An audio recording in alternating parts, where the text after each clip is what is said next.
Video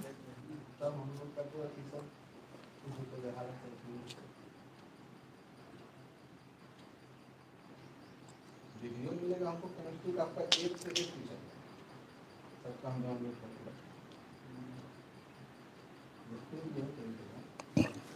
लेकिन बाकी सब यहाँ नीचे कमेंट दिखेगा, ठीक है, यहाँ पे चाहिए।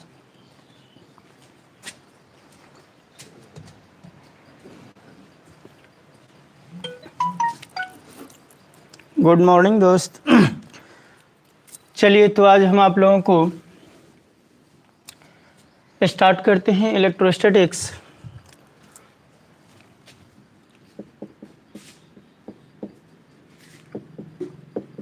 सबसे पहले ये जान लीजिए इलेक्ट्रोस्टैटिक्स। इलेक्ट्रोस्टैटिक्स को हम लोग दो भाग में इसको तोड़ सकते हैं, इलेक्ट्रो प्लस स्टैटिक्स। इलेक्ट्रो का मतलब होता है चार्ज, स्टैटिक्स का मतलब होता है एट रेस्ट। यानी इस बात से आपको साफ स्पष्ट हो गया होगा कि जब आवेश आपको स्थिर अवस्था में होता है तो उससे संबंधित घटनाओं का अध्ययन हम लोग इलेक्ट्रोस्टैटिक्स के अंतर्गत ही करते हैं। यानी जब आवेश स्थिर अवस्था में होता है तब उससे संबंधित घटनाओं का अध्ययन क्या चीज के अंतर्गत करते हैं? इलेक्ट्रोस्टैटिक्स के अंतर्गत करते हैं। यानी इलेक्ट्रोस्टैटिक्स का मतलब होता है इलेक्ट्रो प्लस स्टैटिक्स। इलेक्ट्रो का मतलब चार्ज, स्टैटिक्स का मतलब एट रेस्ट। क्लियर है? तो सबसे पहला काम, इसका डिफिनेशन तो आप लोग जान ही गए होंगे, फिर भी आपको लिख देते हैं डिफिनेशन। जब आवेश स्थिर अवस्था में होती है तब उससे संबंधित घटनाओं का अध्ययन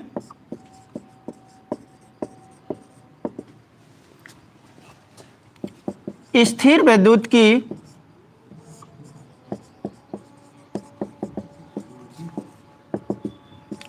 के अंतर्गत करते हैं। क्लियर है? जब आवेश स्थिर अवस्था में होती है तब उससे संबंधित घटनाओं का अध्ययन किसके अंतर्गत करते हैं? इलेक्ट्रोस्टैटिक्स के अंतर्गत करते हैं। अगर इसी चीज का डिफिनेशन अगर मान लीजिए कि अंग्रेजी में लेते हैं तो अंग्रेजी में किस प्रकार से आप बोलिएगा? It is the branch of physics, नीचे कितना, it is the branch of physics it is the branch of physics which deals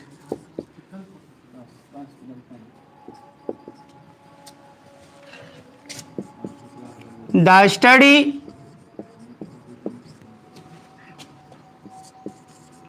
about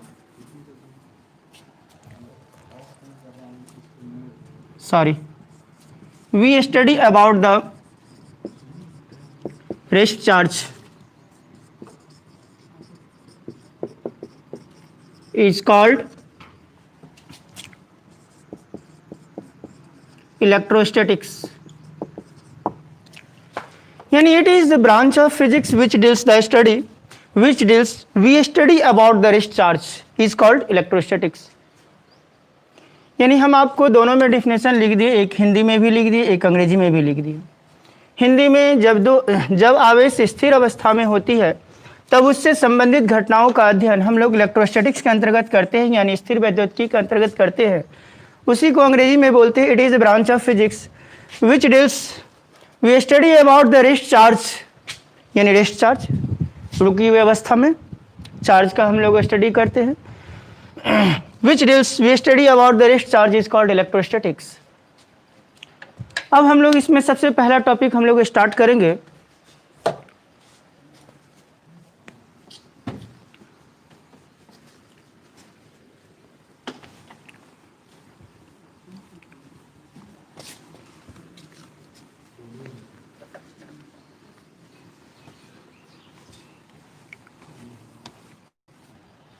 अब इसमें सबसे पहला टॉपिक हम लोग स्टार्ट करेंगे कूलम्ब्स लॉ।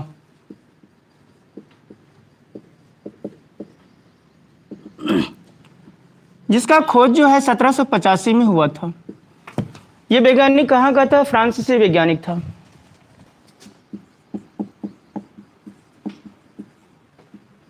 ये फ्रांसीसी वैज्ञानिक था।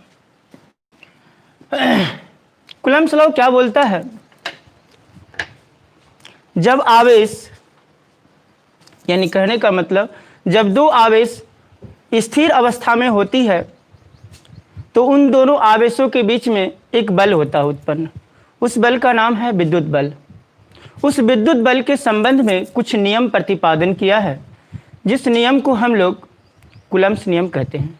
यानी कहने का मतलब ये हो गया, दो आवेशों के बीच लगने वाले विद्युत बल के नियम को कूलम्ब का नियम कहते हैं। क्लियर है? दो आवेशों लिख देते हैं,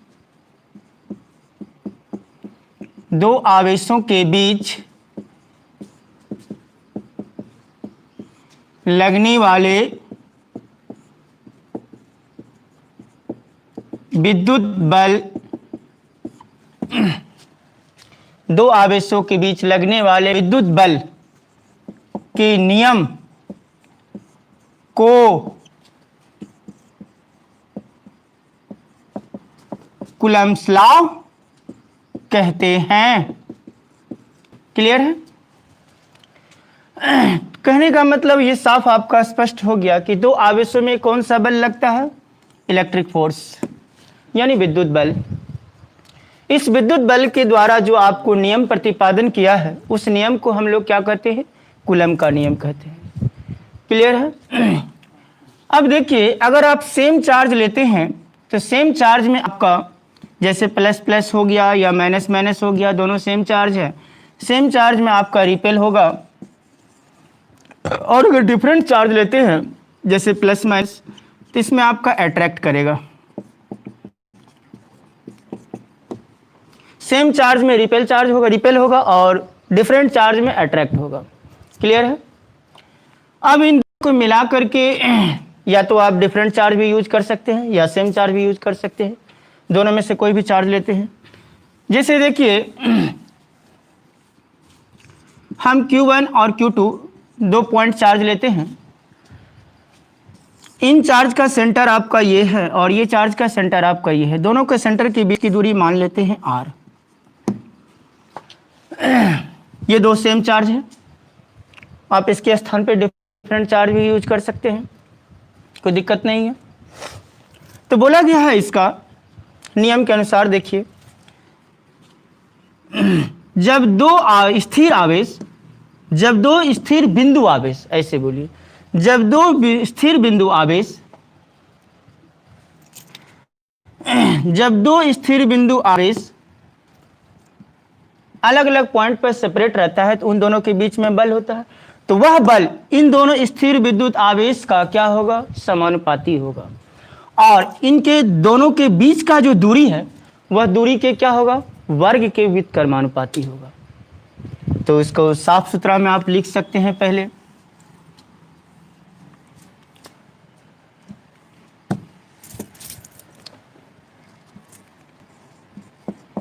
दो स्थिर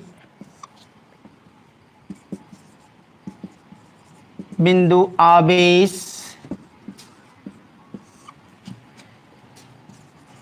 के बीच आकर्षण अथवा प्रतिकर्षण बल, दो स्थिर बिंदु आवेश के बीच में या तो आकर्षण बल काम कर सकता है या प्रतिकर्षण बल काम कर सकता है। दो स्थिर बिंदु आवेश के बीच आकर्षण अथवा प्रतिकर्षण बल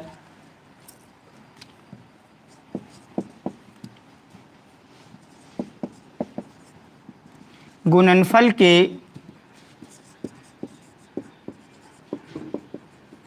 समानुपाती तथा उनके बीच के दूरी के वर्ग के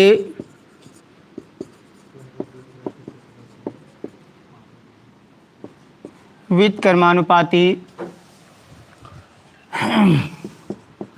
होता है। यानी दो स्थिर बिंदु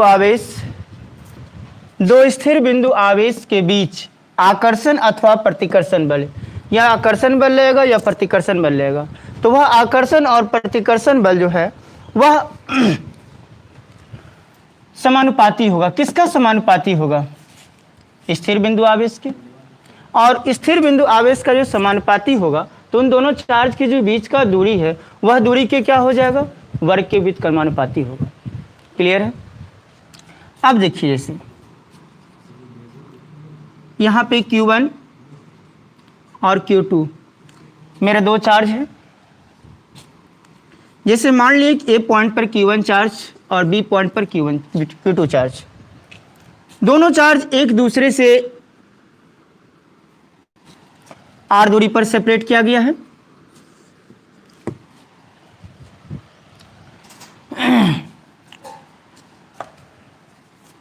दोनों चार्ज कितना दूरी पर सेपरेट किया गया? R दूरी पर। तो नियम के अनुसार clearly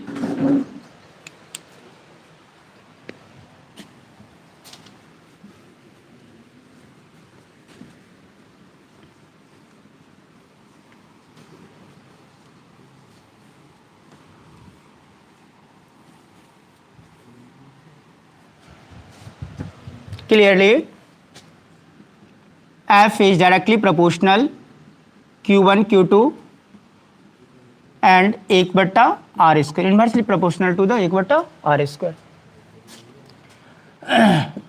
That is F Q1 Q2 बट्टा R स्क्वायर। जब इस समानुपाती को हटाते हैं तो न्यूटन साहब ने एक कांस्टेंट दिए, जिस कांस्टेंट का नाम है K। इसको समीकरण 1 मान लीजिए।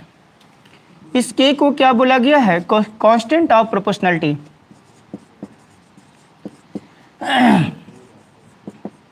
PROPORTIONALITY।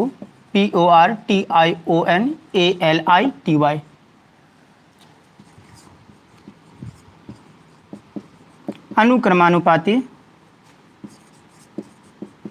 नियतांक। इस कांस्टेंट का मान न्यूटन साहब ने दिए थे, यानी कूलम्ब साहब ने दिए थे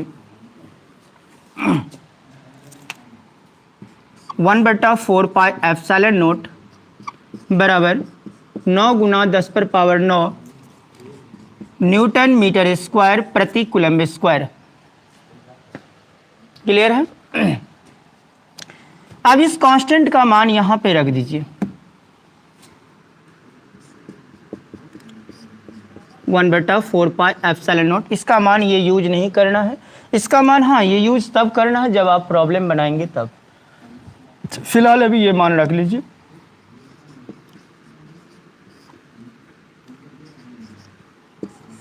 तो ये जो बल आपका प्राप्त हुआ वह दो आवेशों के बीच या तो आकर्षण बल हुआ या प्रतिकर्षण बल हुआ।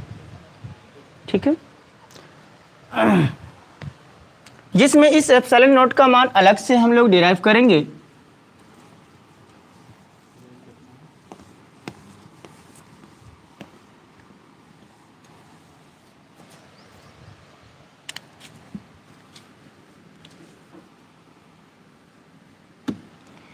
एप्सिलॉन नॉट का मान 8.85 गुना 10⁻⁻12 कूलम्ब स्क्वायर प्रति न्यूटन मीटर स्क्वायर। ये एप्सिलॉन नॉट का मान होता है जो आपको ऑब्जेक्टिव में भी काम देगा और प्रॉब्लम में भी काम देगा। अब एप्सिलॉन नॉट के लिए डायमेंशन का प्रयोग करना है।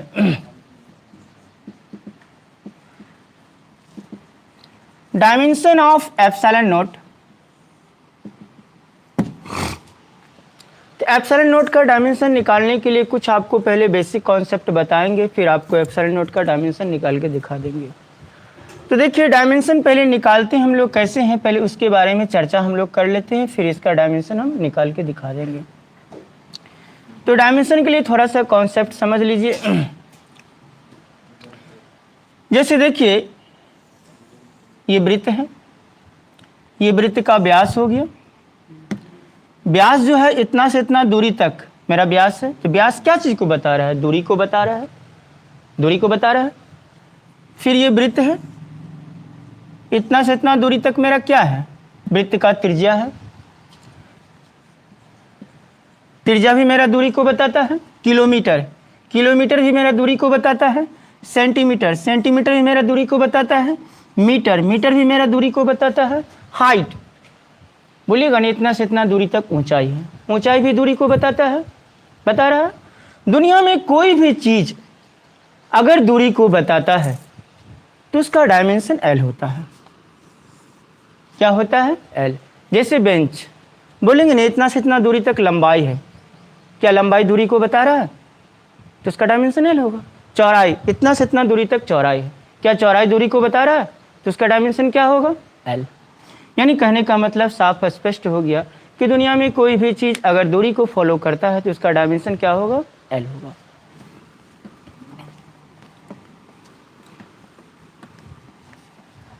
अब जैसे देखिए एरिया, जैसे मैं आपको दिखाते हैं एरिया। एरिया का हो गया लंबाई गुने चौड़ाई। लंबाई मेरा क्या चीज को बताता है? डिस्टेंस को। डिस्टेंस का डायमेंशन क्या हो गया? एल। चौड़ाई, चौड़ाई क्या चीज को बताता है? डिस्टेंस को। डिस्टेंस का डायमेंशन क्या हो गया? एल। तो एल गुना एल मेरा क्या हो गया? L square. क्लियर है? अब डायमेंशन को देखिए 3 पार्ट में लिखा जाता है। पहला स्टार्टिंग हम लोग 3 से ही करते हैं। पहला नंबर m से, दूसरा नंबर l से, तीसरा नंबर t से।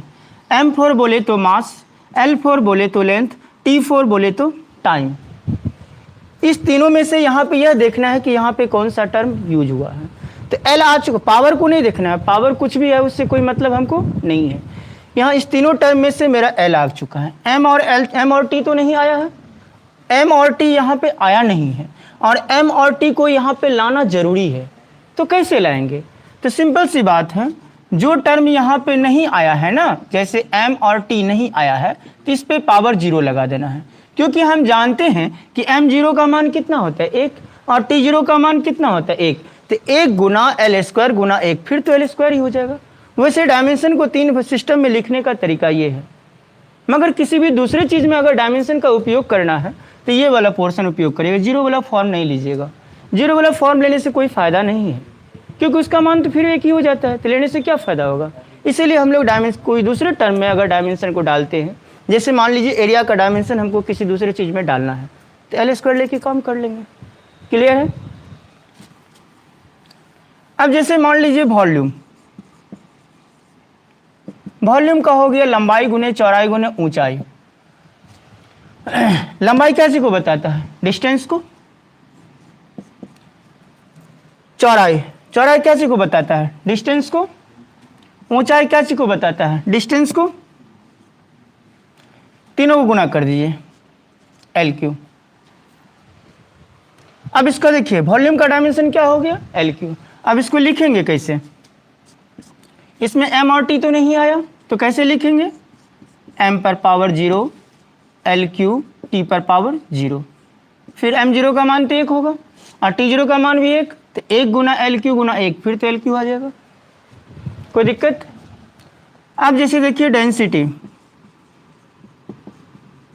डेंसिटी बोले तो घनत्व,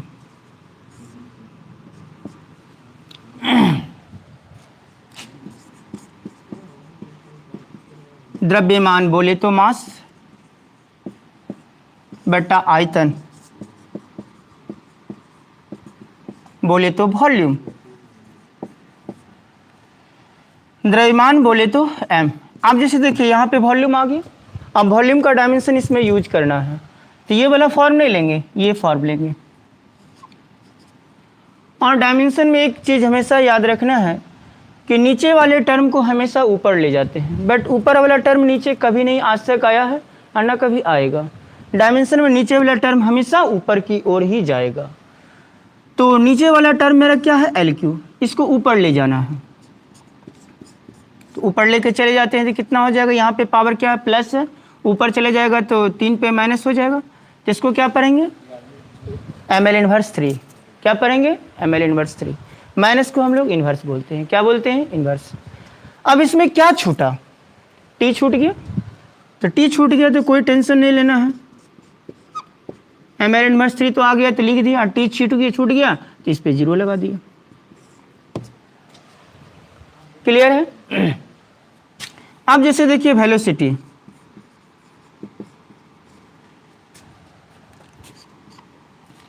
यानी वेग, वेग का होता है डिस्प्लेसमेंट बाय टाइम, यानी विस्थापन बेटा समय। डिस्प्लेसमेंट बोले तो विस्थापन, विस्थापन का मतलब क्या होता है, अल्प दूरी। तो खैर अल्प दूरी हो कि ज्यादा दूरी हो उससे तो हमको कोई मतलब नहीं है, आखिर दूरी तो है ना। तो डायमेंशन क्या हो जाएगा, एल। टाइम, टाइम का डायमेंशन बड़ी टी। अब फिर यहाँ पे देखिए नीचे में टी है, इसको ऊपर ले जाना है। तो टी के पावर में कुछ नहीं रहता है तो क्या रहता है, +1। ऊपर जाएगा तो क्या होगा, -1। इसको क्या पढ़ेंगे, एल टी इनवर्स, एक को नहीं बोला जाता है, एल टी इनवर्स। तो वेलोसिटी का डायमेंशन कितना हो जाएगा, एल टी इनवर्स। अब इसमें क्या छूटा, एम छूट गया। तो एम छूट गया तो कैसे लिखना है, m0 L T inverse. Clear है। अब जैसे देखिए एक्सीलरेशन, एक्सीलरेशन बोले तो त्वरण। एक्सीलरेशन का हो गया वेलोसिटी बाय टाइम।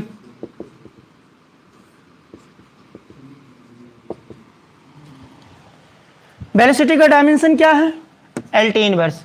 फिर देखिए इसमें वेलोसिटी का यूज हो रहा है ना, इसमें m0 का फॉर्म नहीं लेना है, ये वाला फॉर्म लेना है। तो कितना हो जाएगा, एल टी इनवर्स, और टाइम का फिर t, एल टी इनवर्स। अब ये t ऊपर जाएगा, t ऊपर गया तो क्या लग गया, -1। तो t पर पावर -1, t पर पावर -1 क्या हो जाएगा, t पर पावर -2, एल टी इनवर्स 2। अब इसको लिखेंगे कैसे, m छूट गया है, m0 L T inverse 2। Clear है। ये अभी डायमेंशन का हम लोग बेसिक पार्ट आपको समझा रहे हैं। जब बेसिक पार्ट समझा देंगे तो फिर आपको डायमेंशन ऑफ एप्सिलॉन नॉट के बारे में बता देंगे।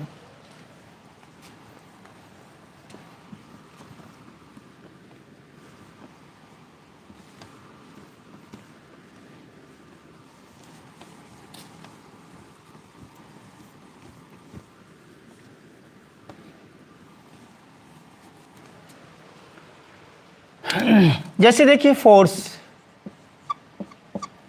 फोर्स का होता है मास इनटू एक्सेलरेशन, यानी द्रव्यमान गुना त्वरण। द्रव्यमान का डायमेंशन बरियम और त्वरण का डायमेंशन अभी अभी जस्ट निकाले थे, कितना था, एल टी इनवर्स 2। इसको गुना करेंगे तो कितना हो जाएगा, एम एल टी इनवर्स 2। इसमें देखिए तीनों आ गया, एम भी आ गया, एल भी आ गया, टी भी आ गया। तो कोई टेंशन नहीं है, अलग से कुछ भी नहीं लिखना है।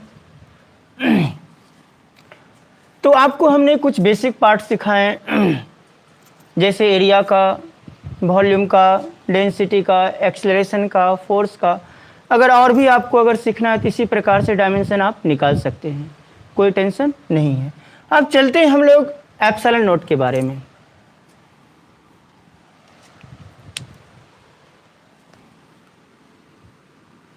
ये डायमेंशन हम आपको इतना इसलिए सिखा दिए क्योंकि आपको डायमेंशन ऑफ एप्सिलॉन नॉट को डायमेंशन ऑफ एप्सिलॉन नॉट का बीमा निकालने में आपको कोई दिक्कत नहीं होगा। तो देखिए इसका मात्रक क्या था, कूलम्ब स्क्वायर प्रति न्यूटन मीटर स्क्वायर। क्लियर है। आप लोग 10th कक्षा में एक चीज पढ़े भी होंगे, Q/T बराबर क्या होता है, I, यानी I बराबर Q/T, यानी विद्युत धारा। जो आप लोग पढ़े थे विद्युत धारा को सूचित I से करते हैं। अब इसको अगर मान लीजिए कोना कोनी गुना कर दीजिएगा तो Q बराबर कितना हो जाएगा IT। तो Q जो आवेश है इसका मात्रक क्या होता है कूलम, क्या होता है कूलम। तो C बराबर कितना हो जाएगा IT, जिसका प्रयोग आपको यहाँ पे करना है। तो C के स्थान पे आप IT डाल दीजिए, C पे स्क्वायर है तो स्क्वायर डाल दीजिए। न्यूटन, न्यूटन किसका मात्रक है बल का। तो बल का डायमेंशन क्या होता है, अभी अभी जस्ट आपने देखे थे, बल का डायमेंशन होता है mL/T⁻²। मीटर, मीटर क्या चीज को बताता है, दूरी को बताता है। तो दूरी का डायमेंशन क्या होता है L। क्लियर है। अब इसको हल कर दीजिए, सारा चीज का डायमेंशन निकाल दिए। सी बोले तो कूलम, ये मेरा आवेश का मात्रक है। तो आवेश का मात्रक है तो आवेश का क्या होता है फार्मूला IT। तो सी के स्थान पे IT डाल दिए। न्यूटन मेरा बल का मात्रक है, तो बल का डायमेंशन कितना होता है mL/T⁻²। तो mL/T⁻² न्यूटन के स्थान पर डाल दिए। मीटर मेरा दूरी को बताता है, अभी भी इससे पहले बोले थे कि दुनिया में कोई भी चीज़ अगर दूरी को बताता है तो उसका डायमेंशन L होता है। तो मीटर मेरा दूरी को बताता है तो इसका डायमेंशन क्या होगा L। क्लियर है। अब मीटर पे स्क्वायर है तो इस पे स्क्वायर डाल दीजिए। ओके, अब इसको हल कर दीजिए। हल करने के बाद जो डायमेंशन आपको निकलेगा वो आपको डायमेंशन ऑफ एप्सिलॉन नॉट का डायमेंशन होगा। क्लियर है। I² T², हल कर दिए। नीचे वाला M L और L² दोनों एक ग्रुप का है, L³ T पर पावर -3 -2 है, T पर पावर -2। अब इस तीनों टर्म को जो है ऊपर लेके चले जाइए। I² T² M पर पावर -1, L पर पावर -3, T पर पावर 2। तो देख सकते हैं आपने नीचे में M के पावर में नहीं कुछ था तो +1 था, ऊपर चल गया तो -1 हो गया। L के पावर में +3 था तो ऊपर चल गया तो -3 हो गया। T के पावर में -2 था तो ऊपर चल गया तो +2 हो गया। तो यानी कुछ करना नहीं है, नीचे वाला टर्म को जब ऊपर ले जाना है ना तो साइन को बदल देना है, पावर में जो साइन रहेगा उसको बदल देना है, और कुछ करना नहीं है। अब इसको देखिए एक सिस्टमेटिक तरीका से लिख दीजिए। पहले M इन्वर्स L⁻3। अब T की बारी है, T² और T², T पर पावर 4 I²। देखिए M inverse L⁻3 T² T4 I²। अब डायमेंशन का एक सिंबल दे दीजिए, अब बराबर यहाँ पे एप्सिलॉन नॉट। तो इस प्रकार से आपका एप्सिलॉन नॉट का डायमेंशन निकल गया। क्लियर है। तो आपने कूलम्ब्स लॉ के बारे में सीखे। सबसे पहले एक बार आपको बताए थे रिपीट करके, ताकि आपको समझने में दिक्कत नहीं हो, रिपीट करके बताए थे। उसके बाद आज का क्लास यहीं पे स्टॉप कर देंगे, फिर कल से हम लोग चलेंगे। तो रिपीट एक बार हम आपको कर देते हैं। जब आपने स्टार्ट किए थे इलेक्ट्रोस्टैटिक्स, तो इलेक्ट्रोस्टैटिक्स का मतलब होता है इलेक्ट्रो प्लस स्टैटिक्स। इलेक्ट्रो का मतलब होता है चार्ज, स्टैटिक्स का मतलब होता है एट रेस्ट। यानी कहने का मतलब साफ स्पष्ट यहीं पे कर दिया गया है कि चार्ज अगर रेस्ट अवस्था में रहेगा तब उससे संबंधित घटनाओं का अध्ययन हम लोग इलेक्ट्रोस्टैटिक्स के अंतर्गत करेंगे। क्लियर है। चलिए, तो इसका डिफिनेशन हो गया कि जब आवेश स्थिर अवस्था में होती है तब उससे संबंधित घटनाओं का अध्ययन इलेक्ट्रोस्टैटिक्स के अंतर्गत करते हैं। ओके, उसी को अंग्रेजी में बोलते हैं हम लोग, it is a branch of physics which deals we study about, it is the branch of physics which deals we study about the rest charge is called electrostatics। Clear है। अब उसके बाद हम लोग पहला टॉपिक स्टार्ट किए थे जिसका नाम था कूलम्ब्स लॉ। 1785 में खोज हुआ था। जो कहाँ का वैज्ञानिक थे, फ्रांसीसी वैज्ञानिक थे। क्लियर है। ये बता रहे थे कि दो आवेशों के बीच में एक बल होता है उत्पन्न, उस बल का नाम है विद्युत बल। तो सिंपल सी बात का समझा करके बोल दिया कि दो आवेशों के बीच लगने वाले विद्युत बल के नियम को कूलम का नियम कहते हैं। क्लियर है।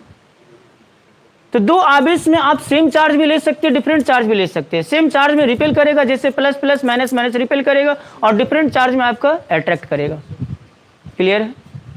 तो उसकी इसी प्रकार से कूलम का नियम बोल दिया कि दो बिंदु आवेशों के बीच आकर्षण अथवा प्रतिकर्षण बल गुणनफल के समानुपाती तथा उनके बीच की दूरी के वर्ग के व्युत्क्रमानुपाती हुआ। तो उसी प्रकार से हमने नियम के अनुसार से मैथमेटिकली फॉलो किए कि एफ इज डायरेक्टली प्रोपोर्शनल हो गया आपका Q1 Q2 और इन्वर्सली प्रोपोर्शनल 1/r²। फिर उसको हल किए तो एक कांस्टेंट आया कि जिसका नाम है कांस्टेंट ऑफ प्रोपोर्शनलिटी, जिसमें कांस्टेंट का वैल्यू होता है 1/4 पाई एप्सिलॉन नॉट और 1/4 पाई एप्सिलॉन नॉट का मान कूलम साहब ने दिया था 9 × 10⁻⁹ न्यूटन मीटर स्क्वायर प्रति कूलम स्क्वायर, जिसमें एप्सिलॉन नॉट का वैल्यू कितना होता है 8.85 × 10⁻⁻12 कूलम स्क्वायर प्रति न्यूटन मीटर स्क्वायर। जब हमने सारा वैल्यू को डिराइव करके एक्सप्रेशन भी तैयार कर लिए तब डायमेंशन ऑफ एप्सिलॉन नॉट का दिखाना था कि डायमेंशन ऑफ एप्सिलॉन नॉट कैसे निकाला जाएगा। तो डायमेंशन ऑफ एप्सिलॉन नॉट को निकालने के लिए हमने कुछ बेसिक कॉन्सेप्ट आपको बताए और बेसिक कॉन्सेप्ट को बताने के साथ साथ डायमेंशन ऑफ एप्सिलॉन नॉट का आपको मान निकाल करके दिखा दिए, जिसका मान है एप्सिलॉन नॉट बराबर m inverse L inverse 3 T4 I²। तो आज का क्लास यहीं पर हम विराम करते हैं, फिर कल हम मिलेंगे इसी समय में।